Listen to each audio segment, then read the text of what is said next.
한국 현대사를 얘기할 때 이 뉴라이트 운동을 빼놓을 수가 없죠. 정말 뜨거운 논쟁거리잖아요. 도대체 이 운동 어디서 시작됐고 핵심 주장은 뭘까요? 오늘 저희는 한 자료가 제시하는 분석을 따라서 그 흐름을 한번 쭉 훑어보겠습니다. 자, 뭘 시작하기 전에 가장 먼저 이 분석에서 말하는 뉴라이트가 뭔지부터 딱 정하고 가야겠죠? 이 자료에서는요, 뉴라이트를 그냥 보수적인 흐름 이렇게 보는 게 아니에요. 아주 구체적으로 일제강점기가 한국 근대화에 기여했다고 보는 그런 특정 역사관을 가진 운동으로 딱 정의를 내립니다. 바로 이 지점, 이 관점이 앞으로 우리가 살펴볼 모든 주장의 뿌리가 되는 거죠.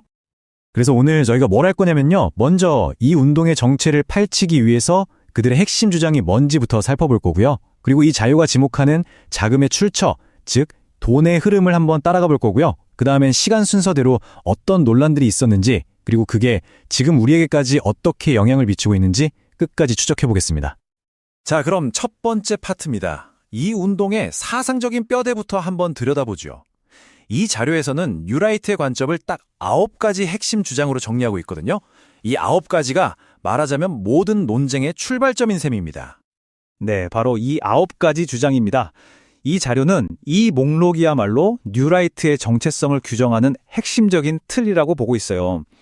내용을 보면 식민지배를 긍정적으로 보는 것부터 시작해서 독립운동의 가치를 깎아내리고 또 위안부나 강제동원의 본질을 부정하는 주장까지 다 들어있죠. 앞으로 저희가 살펴볼 모든 사건들이 이 주장들하고 어떻게 연결되는지 그 연결고리를 한번 잘 봐주세요. 아니, 근데 이런 주장들은 도대체 어디서 나온 걸까요?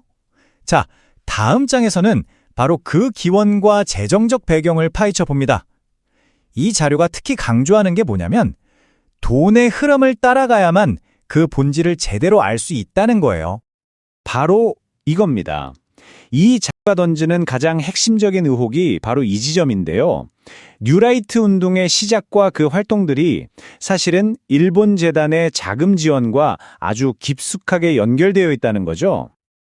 근데 여기서 진짜 흥미로운 게 뭐냐면 이게 그냥 그렇더라더라 하는 막연한 의혹 제기가 아니라는 점이에요.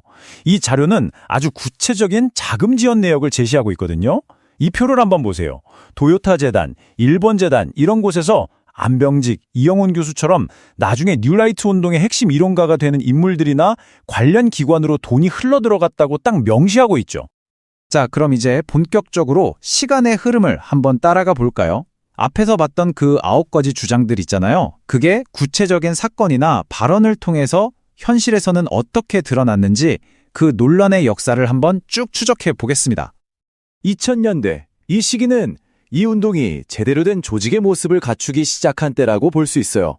분석에 따르면 자유주의 연대나 교과서 포럼 같은 핵심 조직들이 바로 이때 만들어졌다는 거죠. 그리고 이 조직들을 중심으로 건국절 주장이 수면 위로 떠오르고 기존 역사에 도전하는 이른바 대안교과서가 나오면서 본격적으로 논쟁의 불이 붙기 시작합니다. 자, 이 발언 한번 보시죠. 이게 바로 앞에서 봤던 9가지 주장 중에 위안부의 강제성을 부정하는 그 세 번째 주장을 아주 명확하게 보여주는 사례로 이 자료에 인용됐습니다. 수많은 피해자들의 증언이 있는데도 객관적인 자료가 하나도 없다는 이 한마디가 정말 엄청난 사회적 파장을 불러일으켰죠. 그리고 이 발언도 마찬가지입니다. 우리가 민족의 영웅으로 여기는 안중근 의사를 테러리스트라고 했잖아요. 이건 두 번째 주장이었던 독립운동가 비하와 바로 연결되는 지점이죠. 그러니까 이 분석은 이런 식으로 논란이 됐던 특정 발언들을 콕 집어서 자신들의 주장을 뒷받침하는 핵심 근거로 쓰고 있는 겁니다. 아, 이건 건국절 논쟁의 핵심을 정말 한눈에 딱 보여주네요. 왼쪽은 우리나라의 시작을 1919년 임시정부 수립으로 보는 거고요. 오른쪽은 아니다, 1948년 대한민국 정부 수립이 진짜 시작이다, 이렇게 보는 거죠. 완전히 다른 이야기잖아요. 이게 바로 다섯 번째 주장이었던 임시정부의 정통성을 부정하는 것과 맞닿아 있는 겁니다. 이건 독도 문제에 대한 발언인데요. 우리 영토 주권의 상징이잖아요. 근데 이 발언도 굉장히 중요한 사례로 제시됩니다. 이 자료는 이 발언을 일본의 독도 영유권 주장을 지지한다는 7번째 주장의 근거로 보고 있는 거죠. 자, 시간은 계속 흘러서 이제 좀 더 최근으로 와보겠습니다. 이 자료는 뉴라이트 운동의 전략이 시대에 따라 어떻게 바뀌고 또 그 영향력이 단순히 학교를 넘어서서 어디까지 뻗어나가고 있는지를 분석하고 있어요. 2010년대로 들어오면서부터는요, 이 흐름이 그냥 학술적인 논의에만 머무는 게 아니라 실제 정책에까지 영향을 미치려는 시도와 결합되기 시작합니다. 이 분석에서는 특히 두 가지를 중요한 변곡점으로 꼽고 있는데요. 하나는 역사 교과서를 국정화하려던 시도, 그리고 또 하나는 베스트셀러가 되면서 대중적으로 엄청난 논란을 일으켰던 책, 바로 반일종족주의의 출간입니다. 그래서 이 자료가 말하고 싶은 핵심은 바로 이거예요. 뉴라이트의 주장이 이제는 그냥 과거의 역사 논쟁이 아니다. 바로 지금, 현재의 정부 정책과 우리 사회의 공론장애까지 직접적인 영향을 미치고 있다는 거죠. 그리고 그 근거로 바로 최근 2023년에서 2024년 사이에 있었던 구체적인 사건들을 하나씩 제시합니다.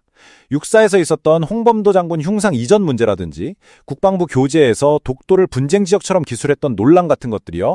이런 최신 이슈들을 과거부터 이어져 온 주장들과 연결해서 보여주고 있는 겁니다. 자, 이제 거의 다 왔습니다. 오늘 우리가 살펴본 이 여러 조각들을 하나로 딱 맞춰볼 시간이에요. 이 자료가 뉴라이트 운동을 어떤 논리 구조로 분석하고 있는지 그 큰 그림을 다시 한번 정리해드릴게요. 이 자료의 분석 흐름은 정말 명확하죠? 1단계 9가지 주장으로 이념의 틀을 딱 잡습니다. 2단계 1번 자금이라는 기원을 제시하고요. 3단계 시간 순서에 따른 사건들을 통해서 어떻게 발전해왔는지 보여주죠. 그리고 마지막 4단계 그 영향력이 바로 지금까지 이어지고 있다. 이렇게 결론을 내리는 구조입니다. 결국 이 자료가 우리에게 보여주는 건 이런 거예요. 이념이라는 씨앗이 자금이라는 물을 만나서 실제 사건이라는 줄기를 통해 쭉 자라나는 하나의 과정. 이 세 가지 요소를 착착 엮어서 뉴라이트 운동에 대한 하나의 거대한 이야기를 완성하고 있는 거죠. 오늘 분석을 마치면서 여러분께 마지막으로 질문 하나를 던지고 싶습니다. 과거의 역사를 우리가 어떻게 해석하고 또 어떻게 기억하느냐가 과연 한 국가의 현재 모습과 또 미래의 방향에 어떤 영향을 미치는 걸까요? 한 번쯤 깊이 생각해 볼 문제가 아닐까 싶습니다.